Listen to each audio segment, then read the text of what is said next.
Hello, Duke. A major Duke target practically certain? Evaluating other options? That's very bad. Let's get to the news. The process of building a high-level roster is rarely linear, and Duke basketball is once again experiencing exactly that kind of moment that defines the behind-the-scenes of modern college basketball. Caden Pierce's visit to campus 2 weeks ago hasn't lost its relevance or symbolic weight, even with the natural progression of recruitment and the broadening of the players' evaluation options.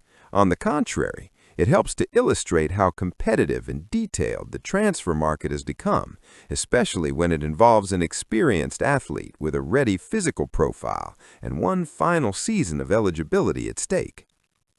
Pierce, 21, made an unusual decision by opting not to play for Princeton this season, choosing to enter the transfer market early with a clear objective: to find the best possible environment to end his college career at a high level.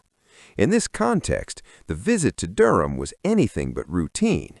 He was present at Cameron Indoor Stadium, sitting behind the bench, closely absorbing the atmosphere of a big game decided by the smallest of margins when Duke defeated the reigning national champions, Florida, 67-66. It's the kind of experience that elite programs can offer effortlessly, simply by being who they are within the college basketball scene. The fact that Pierce is now evaluating other options shouldn't be seen as a warning sign, but as part of a perfectly normal process for a sought-after player. Currently, he's visiting UConn in stores, closely observing the environment created by Dan Hurley in a program that has won the last 2 national titles. The timing is no coincidence. Home games, packed arenas, competitive pressure, and a well-defined identity are factors that weigh heavily on any athlete seeking immediate impact and prominence. Even so, it's important to note that Duke remains firmly at the center of this competition. So far, Pierce has only visited 2 programs before UConn, Duke and Grand Canyon.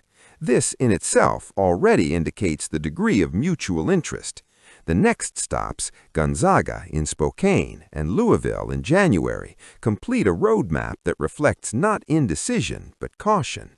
For a 6'2", 202-pound forward, capable of contributing physically, defending multiple positions, and adding maturity to a young roster, the choice needs to be precise. With Jon Scheyer, Duke basketball has shown itself to be increasingly consistent in its approach on the portal. It's not just about raw talent, but about fit, culture, and understanding of the role within the collective.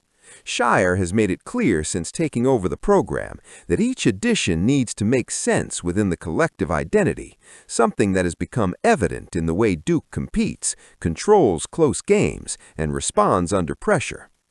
The interest in Pierce fits exactly into this logic. He doesn't arrive with the status of a developing prospect, but as someone capable of contributing immediately, bringing physical presence, game reading, and experience, valuable elements in a long and demanding season.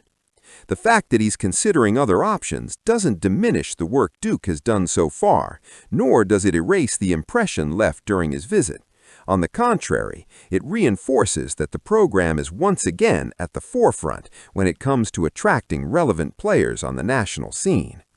In a recruitment of this level, decisions aren't made impulsively. They are built on observation, comparison, and projection. Duke offered Pierce exactly that: a competitive environment, a recent tradition of important victories, and a young but increasingly established coach who understands the balance between individual development and collective demands. Whatever the outcome, the simple fact that Duke is among the most seriously considered destinations reaffirms the program's current strength. I want to see it. Comment.